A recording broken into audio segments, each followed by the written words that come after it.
अभाव है तोर घर परिवार सांग साथी धन दौलत सबू तो देइछे ऊपर वाला तोते। अरे ई कथा सदाए दुनिया के देखाबार बागे धन दौलत तोर पाखे नाइन हेले तोर पेट पुषबार देह ढापा लगे हे जाएसीना खुश रहबाटा सीख। तते जदि लगुचे दुनिया रे तुई एकला दुखी अच्छु बोली बेले तुई थरे से लोग को देखीदे जेन मान लगी मुठे खाएबाटा खड़े पिंधबाटा आ रहबार लगी घर टिके भी सपन है। सबू तो तोर निज आखि देखुचु का जे न जानला लेखे हेसु एते लोक लगी तो दुनिया के देखबा लगे आँख भी नहीं न तुई जाना चाहेले निज हिसाबे करि पारुछु जेन के चाहेले निज हिसाबे जाई पारुछु केते लोकर पाखे तो गोड़ की हाथ भी नहीं न काना नाई देला बोली ऊपर वाला के दोष देबार बदला तुई ताहाके धन्यवाद दे कि से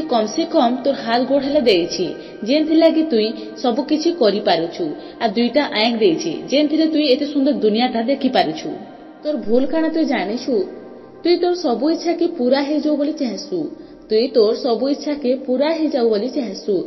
तोर सबु जदि इच्छा पूरण हे जिबा तो तुई सपन काना देखबू। अरे तोर सबु इच्छा जदि पूरण हे जिबा तो तुई सपन काना देखबू केतेटा अधूरा इच्छा थिसे मनुष्य के आगे चलाबार लगी रास्ता देखासी।